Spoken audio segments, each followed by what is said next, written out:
2002 sampai kami juga pernah berkunjung ke Jakubal kita dulu dengan almarhum Haji Irfan dari waktu itu. Ini pemerintah daerah memiliki kebijakan menyesuaikan luas lahan. Kemudian jenis total yang disampaikan Pak Gunawan tadi, karena masyarakat kami ini masih berpikiran punya pendapat tembakau jenis E ke atas itu yang paling menghasilkan. Padahal pabrik tembakau, pabrik rokok sekarang tentunya menyesuaikan dalam tren. Ya, nah, makanya kalau memang seperti pabrik rokok di antaranya dan itu masih membutuhkan jenis-jenis F, G mungkin ke atas, ini kami bisa memberikan mensosialisasikan hal. Namun manakala kok kebutuhannya sekarang total mungkin hanya B, C, dan D, kami juga akan mensosialisasikan kepada petani.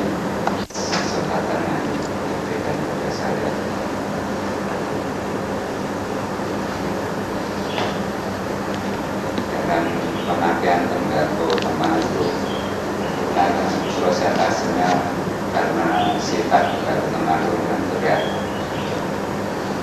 Kita hanya pakai sekitar 5%.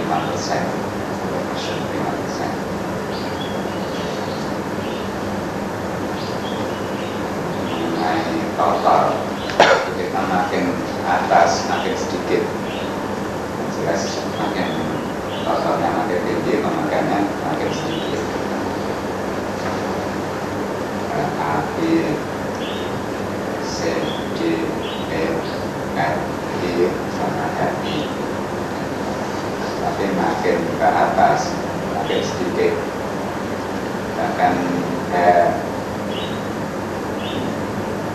G sama D sekitar 0,25% dari total kebutuhan tembakau kita per tahun.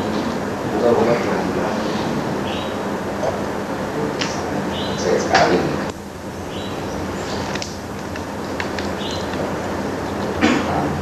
Biasanya kita daerah selatan, dari atas sampai daerah Lamo, tradisionalnya kebiasaan kita. Dari yang daerah utara kita tidak pernah. Sindoro tidak ada, itu Sumbing, Pak. Sumbing. Daerah selatan.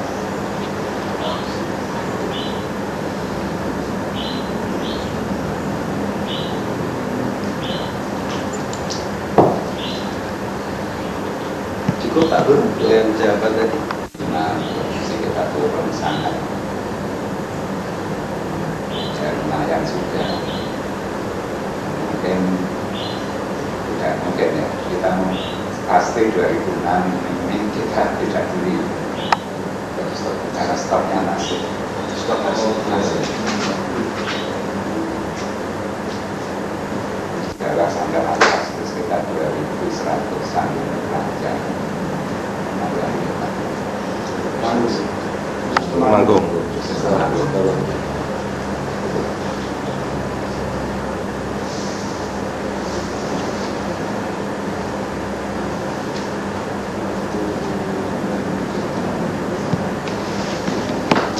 Bisa saya tambahkan sedikit.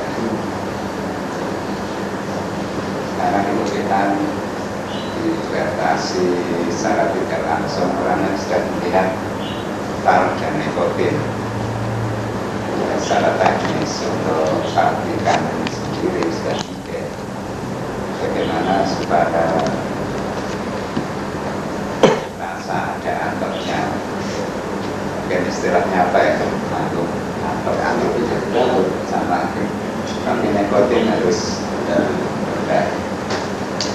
Yang kesulitannya bagi kita itu gula itu, karena kan nasinya gula itu terlalu berlebihan.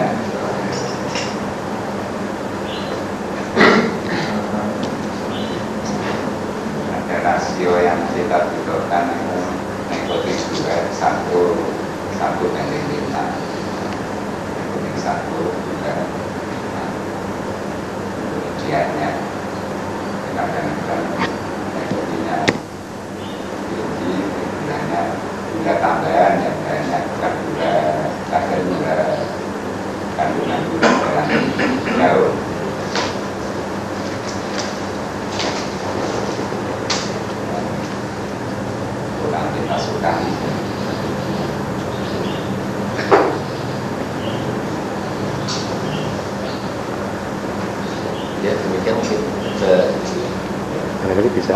Pak Diono. Assalamualaikum warahmatullahi wabarakatuh. Bapak-bapak yang saya hormati, terima kasih atas paparan bapak-bapak yang barusan dapat kita dengar bersama meskipun hanya sepintas, sehingga menimbulkan hal-hal lain, pertanyaan yang mengundang saya untuk lebih jauh kepengen tahu tentang masalah jambu bol ini. Terkait yang pertama tentang dominasi, Pak, barangkali kemana kira-kira produk jambu bol itu dominasinya di daerah-daerah yang bagaimana. Yang kedua itu mungkin saya juga kepengen tahu historisasi, Pak. Barangkali dengan historisasi ini dapat menambah wawasan, barangkali juga kami bisa membantu untuk mencoba mensosialisasikan jambu bol ini di wilayah Temanggung. Kan kayaknya jarang misalnya. Meskipun saya baru saja mencoba, ini nikmat, Pak, menurut saya. Entah kalau di Temanggung, tapi saya merasa ada kendala apa sebetulnya ketika Temanggung juga, ataukah karena persaingan yang sangat tajam sehingga sulit untuk mengarah ke sana. Tapi yang sekaligus menarik itu, mohon maaf nih, mungkin saya pribadi nih, kok namanya jambu bol gitu ya, Pak. Ini kan kalau orang desa itu barangkali kuku bol gitu kan, ada hal-hal yang mungkin kurang enak dirasakan. Nah ini kan apakah karena memang ini wawaler atau bagaimana, barangkali dari sisi ini saya juga kepengen tahu.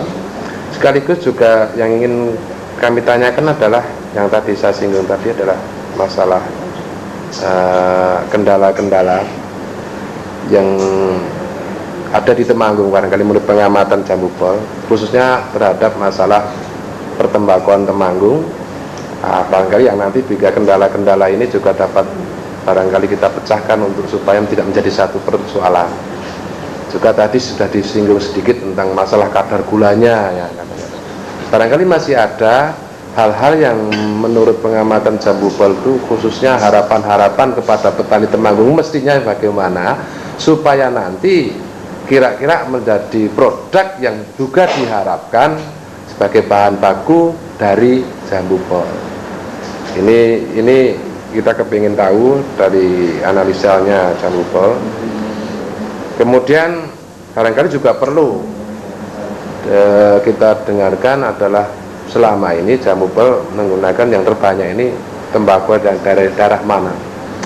Dengan sampel-sampel itu barangkali juga tidak ada salahnya ketika nanti petani tembakau mengalami overproduct, kita tidak tahu, kemudian bisa ngasih kabar kepada daerah yang sudah dijadikan sampel tembakau untuk di jambu bol ini. Barangkali sementara itu saja, Pak, itu saja dulu Pak Tunggul yang ingin saya dengar, dan sekaligus ini niatan kami kan karo ben akrab, Pak. Nah, barangkali mungkin Pak Tunggul sudah pernah ke sini, tapi seperti saya kan belum pernah. Di sinilah barangkali kita pengen tahu dari hal-hal supaya juga di dalam hal ini kan kita itu sedang menciptakan sebuah image di tengah masyarakat. Selama ini DPR sok diarani sok ora peduli masalah tembakau gitu. Padahal kami niat ke sini itu juga maksudnya juga ingin tahu informasi lebih lengkap supaya nanti masyarakat petani itu betapa DPR juga peduli masalah tembakau. Nah ini kami kepingin tahu lebih banyak lagi sehingga informasi yang akan kami sampaikan nanti di kalangan para petani khususnya maupun pemerintah daerah yang terkait dengan pemerintah daerah ini menjadi suatu gambaran yang jelas lengkap, termasuk barangkali nyun sewu di sini juga mestinya kesempatan bapak-bapak juga barangkali kalau kendala yang sama itu termasuk peran pemerintah daerah yang dirasa kurang, misalnya kurangnya yang mana ini kita tahu, sehingga barangkali kesempatan ini bisa unek-unek bapak, unek-unek kami bisa terpakai di meja yang hanya sebatas ini, dan moga-moga nanti hasilnya dapat bermanfaat, dapat kita rasakan bersama. Gitu dulu Pak Tunggul. Terima kasih.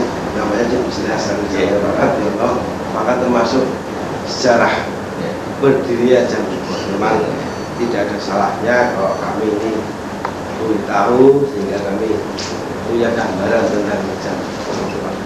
Demikian. Terima kasih ya sekalian. Pak terbatas tentunya. Oh sekilas ini ada.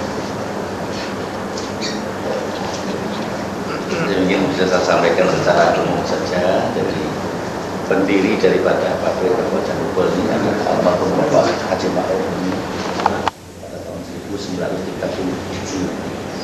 Jadi sekarang itu sudah hampir 60 tahun. Saya baru usia ini, saya kira kalau dikatakan cukup dewasa, cukup tua, saya kira juga sudah cukup punya pengalaman itu, baik dari dan sudah cukup lama. Mengapa menggunakan nama Janubol? Karena di daerah sini, sekitar daerah Kembalrejo sini, ini memang banyak terdapat pohon Janubol yang terkenal dulu manis seger. Image kesan daripada Janubol adalah manis dan seger. Ini ono kesan Janubol itu ya mau ngobrol aja, tapi yang kamu itu dulu seger dan ya pasti saya tidak pernah melihat apa dari merah ya isinya kan besar Pak. Terus pemasaran Pak, pemasaran kita katakan besar 90% itu ada di luar Jawa, di daerah Sumatera, di daerah Palembang, Bengkulu, Jambi, Sumatera Selatan. Ini yang 90% daripada pasar kita.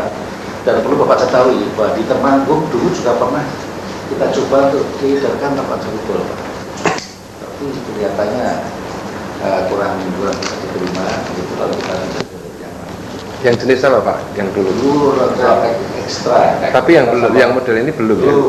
Belum Pak. Nah, makanya ini inovasi baru. Memang kita pada umumnya yang filter ini kita mencoba untuk bentuk ini bisa kita perluas. Hanya saja Pak, kalau tadi Bapak menanyakan mungkin tembakau yang bagaimana yang cocok. Itu kalau tadi disebut oleh Pak Latif bahwa memang sebetulnya karena pemerintah membatasi atau bukan membatasi, artinya memberikan satu peraturan untuk mencantumkan nikotin di sini. Karena kandungan nikotin ini biasanya tembakau yang tinggi, yang tembakau itu sebetulnya tinggi Pak. Jadi kalau boleh diusulkan, bahkan dulu ketika ada peraturan pemerintah mengenai ini, itu kita sudah usul kepada Departemen Pertanian. Pemerintah itu membuat satu varietas tembakau yang nikotinnya rendah, sehingga bisa ditanam di daerah seperti Temanggung, daerah Madura, Bojonegoro dan sebagainya. Tapi kelihatannya memang belum siap Departemen Pertanian. Jadi sementara ini memang ya kita menggunakan yang ada. Oleh karena itu mungkin yang dikatakan Pak Latif mungkin penggunaannya masih sangat kecil sekali. Karena kalau banyak nanti nikotinnya akan tinggi Pak. Dan kalau nikotin tinggi nanti konsumen akan lari. Jadi nikotinnya mungkin dikurangi Pak. Tapi ini gimana caranya kami nggak tahu. Atau mungkin karena tanahnya atau nggak tahu ya Pak ya. Teman itu nggak tahu. Tapi mungkin kalau diteliti yang lebih lagi mungkin bisa diusahakan membuat satu varietas tembakau yang bernikotin. Mungkin bisa seperti itu. Terus mengenai nikotin sudah nama Janubol, pemasaran sudah Pak ya. Terus apa lagi yang satu hambatan kan hambatan ya, hambatan itu sebenarnya sangat cetok pokoknya, asal daya beli masyarakat tinggi, pemerintah mendorong dan tidak batas-batasi ya, mempermudah, itu nanti otomatis kebutuhan tembakau kan meningkat otomatis itu. Nah sekarang kan nggak begitu, yang nama cukai rokok terus kita naik. Memang tujuannya cukai itu di samping untuk meraih keuntungan pemerintah, cukai rokok juga untuk membatasi supaya rokok tidak berkembang terus. Karena untuk catatan Pak, walaupun sudah dibatasi seperti ini, ternyata perokok itu tambah. Betul. Gitu Pak. Oleh karena itu memang kalau di Indonesia termasuk nomor 9 di dunia yang termasuk besar penggunaan rokok. Jadi sebetulnya masih pasar masih bagus. Cuma tadi hambatan diantaranya juga masalah rokok ilegal tadi. Ini sangat-sangat mengganggu kita yang tanpa bandul atau yang bandul palsu Pak. Ini mungkin di Temanggung juga ada mungkin rokok yang harganya 2.000 tanpa bandul dan sebagainya. Kadang-kadang kita sok iri. Kita anak-anak yang baik pada diperhatikan, anak-anak yang nakal kemudian dibiarkan. Ini dulu saya pernah diundang di Mabes Polri masalah ini. Saya bilang sama polisi, kok ya ditindak. Aku hanya ada law enforcement. Kalau dia tidak membayar bandul dari ditangkap. yang jual ditangkap, yang buat ditangkap kan begitu. Tapi dibiarkan aja kan malah kita gila gitu. Semangat kita kadang-kadang sebenarnya seperti itu. Oleh karena itu kan bapak-bapak bisa mungkin mengepush ke DPR pusat bagaimana supaya law enforcement mengenai ini. Dan bagaimanapun juga melarang merokok sekarang ini dijaga, tapi mungkin di daerah masih belum seperti itu, masih bisa kita masih punya ruang yang lebar. Begitu Pak mungkin. Barangkali tambah satu tadi sampel daerah yang sekarang sering dipakai oleh jamu itu daerah mana? Bakulnya. Ya.